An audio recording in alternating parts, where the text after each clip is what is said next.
அனுமந்தாதா என்ற ஒரு எக்குவில் உண்டு.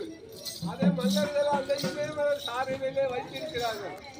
உன்னுடைய நாட்டில் உள்ள மல்லர்களை அனுப்பி அந்த வில்லை எடுத்துக்கொண்டு வந்து நட்டு 56 தேசத்துக்கு ராஜாசனமும் ஓலை அனுப்பி சுயவர நாட்டை செய்யுங்கள். அப்படி செய்தால் அந்த வில்லை பாண்டவர்கள் தவிர யாராலும் வளைக்க முடியாது. இது அத்தனையும் அதிசயமான உண்மை. ஆகவே அந்த வில்லை அந்த பாண்டவர்கள் தவிர வேறு யாரும் வளைக்க முடியாது. அவன் மல்லரை கொண்டு அந்த வில்லை எடுத்துக்கொண்டு வந்து நட்டு 56 தேசத்துக்கு ஓலை எழுப்பி நீ சுயவர நாட்டினர் இங்கே அருகிலே உள்ள நாட்டுக்கு அருகிலே உள்ள அந்த பாண்டவர்களுக்கு செய்தி கேட்டு சுயவரத்திலே வந்து